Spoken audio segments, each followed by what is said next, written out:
Alors tout d'abord, je tiens à remercier Anne et Céline d'avoir accepté ma proposition à cette journée d'études. Également la galerie londonienne Purdy X pour les précieuses indications qu'elle m'a délivrées. Alors, Régis Debray le rappelait dans Vie et mort de l'image, l'art a déjà connu plusieurs vagues de diffusion et de reproduction, avec l'invention de l'impression, de la gravure et de la lithographie. La notion de reproductibilité dans l'art possède une longue histoire. La photographie, à son tour, a servi à reproduire de manière précise les peintures et plus généralement les œuvres d'art. Son caractère mécanisé lui a permis de prendre l'ascendant sur les modes de reproduction manuelle qui induisent une interprétation de l'œuvre reproduite. La photographie est appréciée par ses qualités d'enregistrement. Elle offre la possibilité d'une objectivité et d'une fidélité qui ne passe pas par le filtre d'une interprétation plastique. On a très tôt reproché à la photographie cette extrême précision qui, au lieu de favoriser la connaissance de l'histoire de la peinture, aurait provoqué la perte d'un contact direct avec celle-ci. Pourtant, c'est également grâce à sa fidélité dans la transcription du réel qu'elle est entrée de plein pied dans le champ de l'art. Jorma Puranen est un photographe finlandais né en 1951. Sa série photographique Shadows, Reflection and All That Sort of Things fait l'objet de notre étude aujourd'hui. Il l'a réalisée entre 1991 et 2011, soit pendant 20 ans. Dans cette série, il reproduit des tableaux affiliés au genre traditionnel du portrait, souvent datés du XVIIe et XVIIIe siècle, présents dans les différents musées dans lesquels il a travaillé. Sa démarche m'a interpellée car elle prend forme en chevauchant les deux notions de la journée d'études et en les bousculant l'une et l'autre. Puranen s'applique en effet à copier des tableaux en les photographiant, mais sa démarche met en question son rapport à la peinture, perçu à la fois comme support d'une représentation et comme objet présenté sur le mur du musée. La dimension artistique de son processus apparaît dans cette transformation du statut de la reproduction d'une peinture en une représentation autonome. Pour analyser la particularité de cette œuvre, je reviendrai sur le destin de Laura à partir des observations formulées par Walter Benjamin. Comment Laura survit-elle à la disparition de l'authenticité ? Alors, nous entamerons donc cette analyse par cette photographie. Cette photographie qui reproduit le portrait du duc de Wellington, peint par Goya vers 1814. Le regard semble être lointain, comme si le personnage regardait à travers nous. Les couleurs sont moins vives en haut, relativement au bas du portrait, où les médailles s'offrent dans une richesse de tonalités vives. Le ciel semble se refléter sur la surface du tableau, comme si la reproduction avait été effectuée au grand jour. La source de lumière qui a rendu possible la prise de vue s'est diffusée et provoque l'illusion d'une buée projetée sur la peinture qu'elle camoufle derrière un voile pâle. Bien qu'ici il ne s'agisse que d'un reflet, cette fadeur semble poser sur la représentation comme une fatalité, comme le début de sa lente décomposition. La lumière qui rend visible la figure peinte joue dans le même temps un rôle destructeur et l'on imagine la possibilité d'une dissolution totale comme une... Excusez-moi, j'ai perdu ma...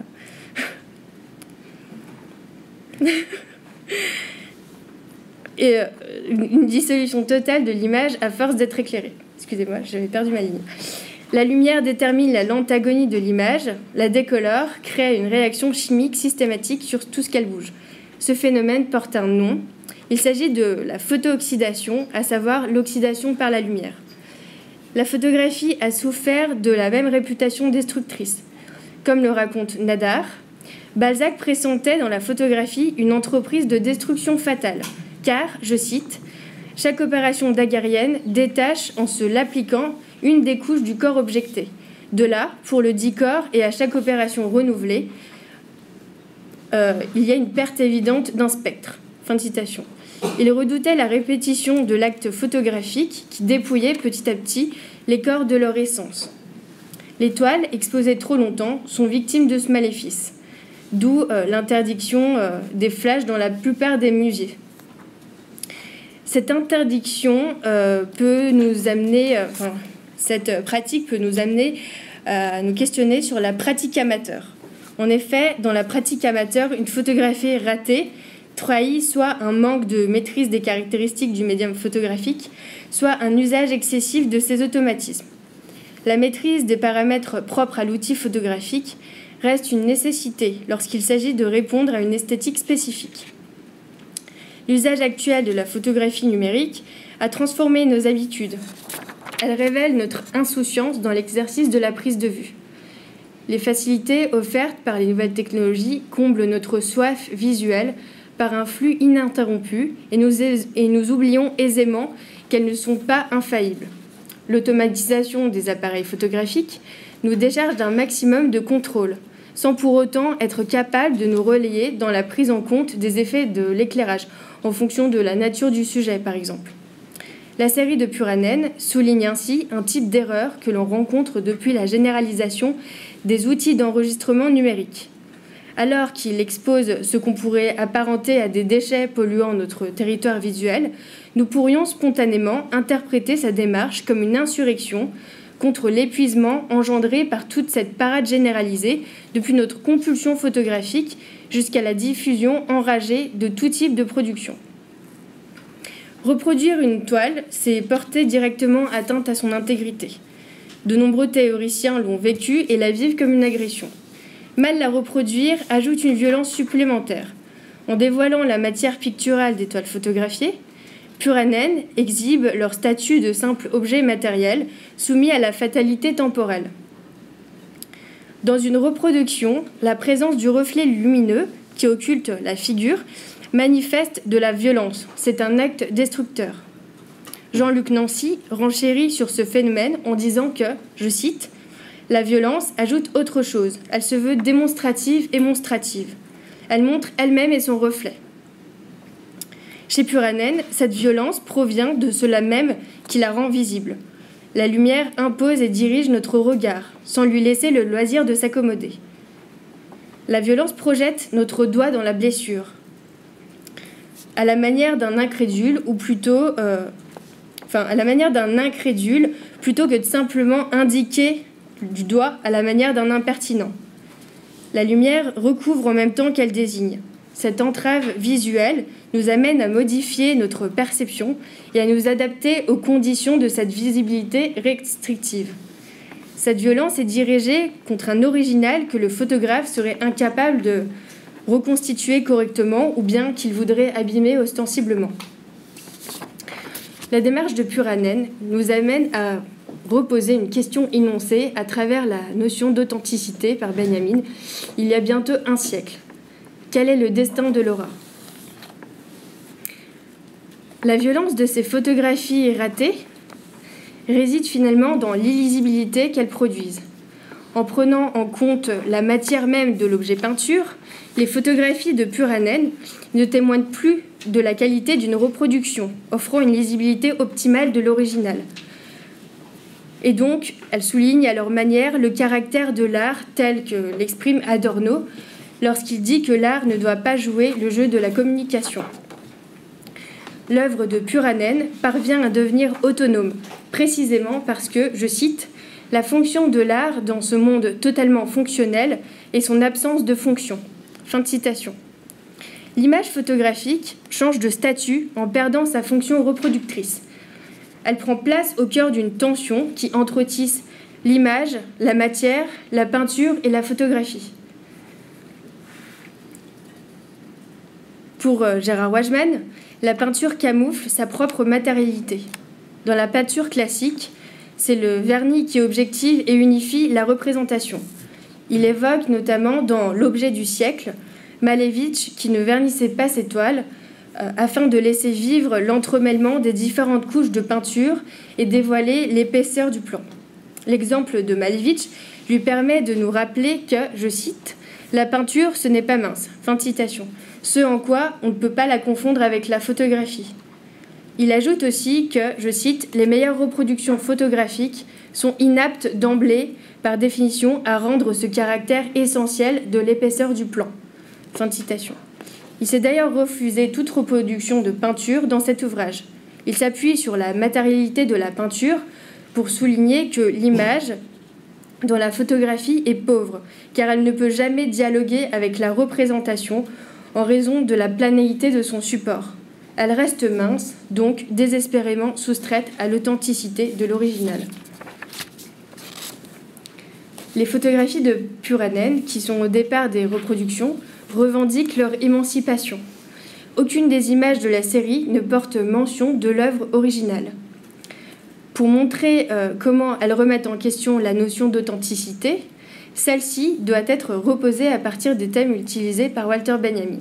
À cheval entre l'image autonome et la reproduction, les photographies de Puranen ne jouissent pas des mêmes caractères que les photographies dont émane une aura, celle que Benjamin situe dans la première décennie de la nouvelle invention, qu'il nomme son âge d'or.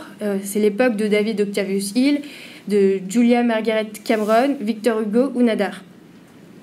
Les copies ratées de Puranen engagent un questionnement autour de l'existence de l'aura et de sa pérennité à travers le prisme de la reproduction.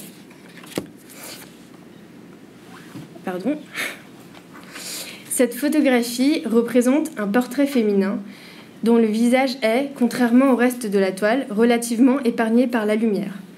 Le reflet nous indique que la pose du vernis s'est faite de manière verticale, puisqu'il révèle des fines traînées qui parcourent la peinture dans sa hauteur. La lumière ne semble pas régulière, mais pas non plus hasardeuse et désordonnée.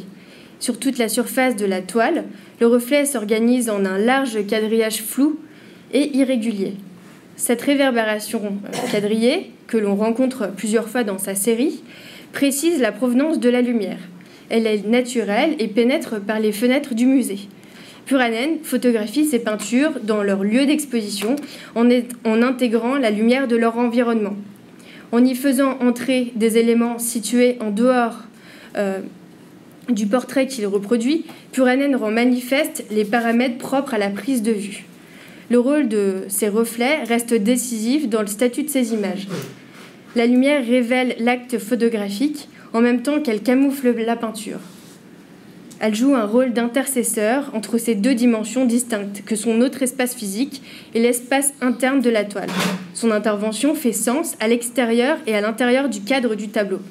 Puranen parvient à extraire le visage photographié d'une temporalité précise en le réactualisant par l'intermédiaire du reflet de la fenêtre. Dans ce mouvement même, l'utilisation du reflet qui entoure le visage rappelle l'imprécision qui flotte autour. Eh ben, je me suis trompée. Rappelle. Attendez. Qui flotte autour de la marchande de poissons, photographiée par David Octavius Hill, qu'on a là, vers 1845.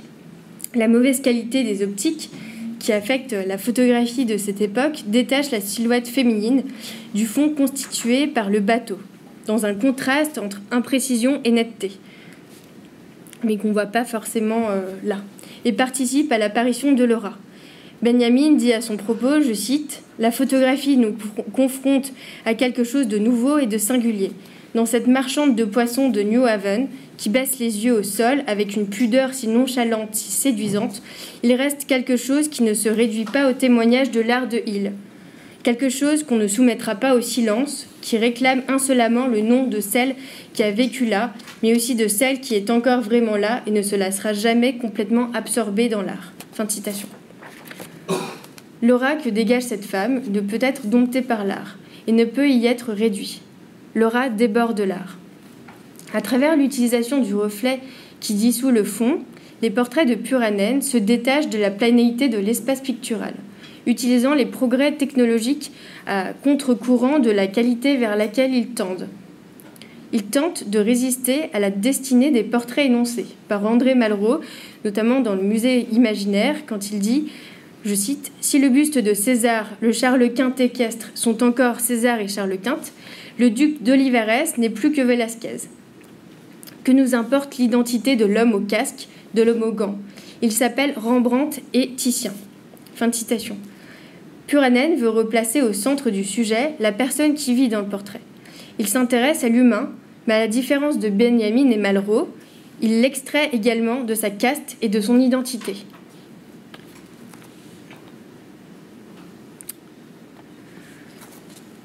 Dans cette photographie, la figure peinte est une femme qui porte un vêtement en dentelle travaillée dont la richesse reste subtile, assortie d'un collier de perles 2 fois enroulé autour de son cou. La femme se tient de 3/4, la tête tournée dans notre direction. Son visage est partiellement plongé dans la lumière. Son regard nous scrute, nous interpelle, bien qu'il émerge difficilement d'un halo diffus et luminescent. Sa nuque est dégagée de ses cheveux, que l'on ne distingue pas vraiment, mais qui semblent être ramassés à l'arrière de sa tête, dans une coiffure simple. Cela ne reste qu'une supposition, puisque nous n'avons pas eu accès à une reproduction fidèle de cette peinture. Pour Benjamin, la reproduction soustrait, dissimule, efface la matérialité de l'original. Chez Puranen, la lumière impose une distance supplémentaire entre le spectateur et la peinture. Elle produit un voile invisible qu'on ne saurait franchir. Cette particularité de la copie ratée revendique la place de l'aura perçue comme, je cite Benjamin, l'unique apparition d'un lointain si proche soit-il. Fin de citation. L'ajout que la femme tourne vers nous se trouve ainsi au premier plan et ne semble pas avoir subi l'impact de la lumière, alors que le reste du visage est immergé. Cette joue semble presque toucher l'infime interface qui nous sépare de son univers pictural. D'une certaine manière, malgré la précision qu'offre la technique photographique aujourd'hui, Puranen nous replace dans une tension entre ce qui est caché et ce qui est dévoilé. Le voilement qui rend mystérieuse cette figure n'est pas issu de l'authenticité de l'œuvre, il est au contraire une conséquence directe de sa reproduction. La richesse plastique de la reproduction photographique instaure un nouveau dialogue entre le portrait et le spectateur. Elle ouvre le champ des interprétations possibles. La femme semble être complice du voile qui la recouvre et par la légère inclinaison de sa tête, elle manifeste sa conscience de ce qui nous sépare, de ce qui nous sépare d'elle, et elle en joue. Nous pouvons lire sur ce visage aussi bien une complicité joueuse qu'une timide inquiétude. En somme, la lumière permet de créer une narration à travers l'expression ouverte d'une interrogation. En réduisant la partie visible du tableau, le reflet élargit son champ de suggestion. J'aurais pas réussi tout le long. Dans ce dernier portrait, la lumière vient s'enrouler tout autour d'un visage juvénile, féminin ou masculin, on peine à le déterminer. La place occupée par la lumière déborde un peu, de manière à couvrir un œil. La position du portrait de 3/4, très courante à cette époque, puisqu'on l'a vu dans les différents portraits, donne l'impression non plus d'un reflet, mais d'une manifestation tangible du halo de son aura. Le reflet n'est plus considéré comme tel, mais comme un élément qui est passé de l'autre côté du tableau. On lui octroie une existence vaporeuse mais réelle. Nous pourrions imaginer que cette particularité tient au fait que la photographie placée devant le tableau pendant la prise de vue, tient de cette particularité que le photographe placé devant le tableau pendant la prise de vue épargne le centre de la toile avec sa silhouette affaiblie, en effet. Dans cette série, Puranen nous détache de la rencontre avec des objets qui étaient devenus au fil du temps de simples témoignages du labeur des peintres. Il affranchit un spectateur avide de rareté, d'authenticité, de préciosité, qui sont des leurs et constituent une entrave à la véritable rencontre avec ses œuvres d'art. Puranen débarrasse le spectateur de son regard spéculateur pour le replacer dans le cadre d'un échange sensible et désintéressé. J'en arrive à la conclusion. L'aura n'est pas directement accolée à une œuvre, elle est dans l'humain. Chez Puranen, on l'aperçoit dès le moment où l'on cesse d'y voir un commentaire cynique sur notre mauvaise maîtrise des outils de reproduction. Sa série agit sur les deux formes d'aura repérées par l'auteur de La petite histoire de la photographie et l'œuvre d'art à l'ère de sa reproductibilité technique. L'aura, perceptible dans la photographie, est décrite par Benjamin comme quelque chose de magique et donc difficilement descriptible. Les termes qu'il emploie restent assez anecdotiques et très subjectifs, quand par exemple il l'associe à l'ovale des cadres qui abritaient les images et à l'obscurité propre au médium, caractéristique des prises de vue de l'époque. L'aura l'autorise également à légitimer dans l'interprétation d'une photographie des événements qui ne se sont pas produits comme il le rapporte. Putain, je vais pas y arriver. Si. Lorsqu'il prédit, par exemple, le suicide de la femme de Doughton Day en interprétant son regard sur une photographie, il se trompe de personne. Il interprète ainsi l'allure de cette femme. Je cite « On la voit ici, à côté de lui, on dirait qu'il la soutient, mais son regard à elle est fixé au-delà de lui, comme aspiré par des lointains funestes. » Fin de citation. L'attrait de l'aura a même dépassé la pensée de celui qui l'a rendue célèbre. Il s'agit d'un état subjectif qu'il faut maintenir dans la photographie, sans cesser de le repenser, car une photographie ne pourra jamais être réduite à un indice plus ou moins juste de la réalité. Puranen repense l'aura pour la mettre en opposition avec les critères actuels de jugement de la photographie. Un effet magique est obtenu par la prise de vue, en dehors de ce qui fait traditionnellement l'intérêt porté à une photographie. Quand on admire par exemple un cadrage et une maîtrise de la lumière. Dans ses remarques sur la photographie, Benjamin n'aborde pas du tout la question du cadrage. Il n'envisage pas les propriétés de la prise de vue photographique comme pouvant caractériser l'aura. Dans le portrait de la pêcheuse de New Haven, qu'on a vu tout à l'heure, c'est l'image phare de son argumentation, il ne voit que la place accordée à la dimension sociale du personnage par la piètre qualité de l'enregistrement. Puranen prend place aux côtés de Benjamin et inverse le jeu. Car malgré les progrès technologiques qui ont installé la photographie de plein pied dans le domaine de la communication visuelle, il parvient à repenser la question de l'aura et interroge par ce biais la situation de la photographie dans le domaine de l'art. Par ailleurs, reprenant la question de la reproductibilité, il s'amuse à retrouver la présence de l'aura à partir d'images existantes, lorsqu'il se joue de la notion d'original et qu'il détourne une œuvre dotée d'une présence historique, exclusive et définitive. Pour Benjamin, l'aura naît dans l'authenticité. Sa thèse consistant à montrer que l'aura tend à disparaître dans la reproductibilité. Nous savons faire la différence entre une œuvre originale et sa copie reproduite dans un livre. Comme le mentionne très justement Malraux, je cite, « La reproduction ne rivalise pas avec le chef-d'œuvre présent. Elle l'évoque ou le suggère. Vouloir la rejeter en raison de ses faiblesses est aussi vain que l'était naguère vouloir rejeter le disque. Elle ne fait pas plus négliger les originaux que le disque n'a fait négliger le concert. » Fin de citation. Je vais conclure en disant que, de nos jours, nous pouvons même dire que la reproductibilité produit un effet inverse. Plus une œuvre est reproduite, plus elle provoque de l'effervescence, un désir de la voir en vrai. Ce désir répond à un impératif social. Ce que fait la reproduction aujourd'hui n'est rien de moins que glorifier et canoniser un original à travers ses reproductions, parce que le système marchand dicte nos conduites jusque dans l'art et la culture. Je vous remercie.